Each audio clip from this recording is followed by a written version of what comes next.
the rack is a desirable cut. It's a beautiful presentation with the bone, etc. So it's one of our premium cuts. Very easy to prepare because it's already been vacuum packed. You can see the rib bones have been pretty much cleaned and bandaged with this bone guard to stop them tainting during the aging process. A little bit of blood in the bag, which is normal because this meat has been wet aged in the vacuum bag. So with the vacuum process you get a little bit of blood. Should be no smell, however, and it should be nice and red. All we need to do is to damp down that excess moisture. You see the back side of the meat has had the chine bone removed, so we're right down to the muscle eye, and as I said, the bones have been partially Frenched in any case. 8 ribs. Now, there's an option here. We can take this whole cap off, or we can leave it whole. The reason why I like to take the cap off is because underlying that cap muscle, which is actually the spinalis,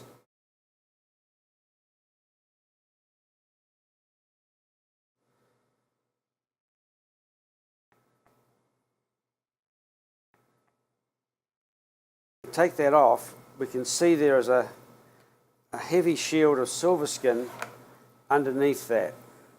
And I think that really ought to be removed prior to cooking, because we're going to be cooking this rare to medium rare to maintain its optimum taste and juiciness.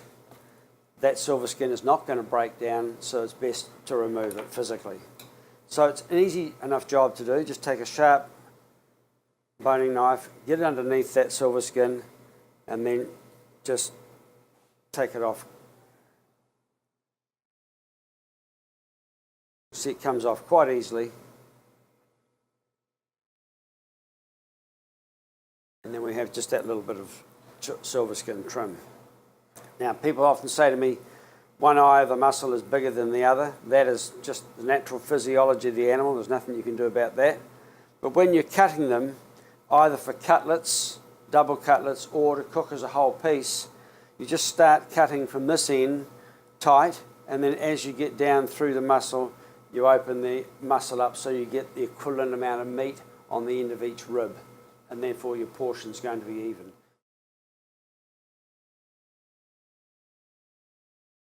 Generally, you'd serve 2 of these chops per portion for a main course, or for what you call an entree. The other thing we have to do if we want to be really, really fussy is to take off the little bit of cartilage left on the bone, same as you would for a lamb rack. The reason I like to take it off is because it will brown and burn in the oven and spoil the presentation. You scrape this off, you see it comes off quite easily. You get a much cleaner presentation.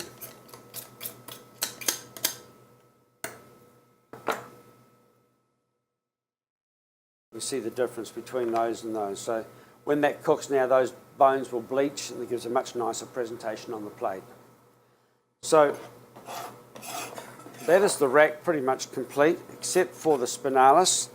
This is a wonderful piece of meat, and most chefs highly prize this because of the flavour it has, and it's very, very easy to prepare and finish for making other dishes. So you see the heavy silver skin is on the back side. So treat it like a piece of fish and just put it on the bench and slide that off. You get all that silver skin off nice and easily. A little bit of extra silver skin. Now this is really thin. It's not that heavy silver skin which we took off from the other side, but if you want to be really fussy, you can in fact take that off. But if I'm going to braise this, which I often do, and pull it for making other garnishes, then you can leave this finer silver skin on, because that will break down in the long, slow, wet cooking of a braising liquid. So there we have it.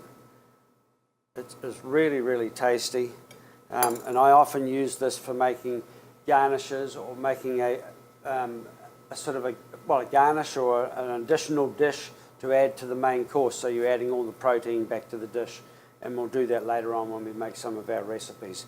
So that is the rack ready to go.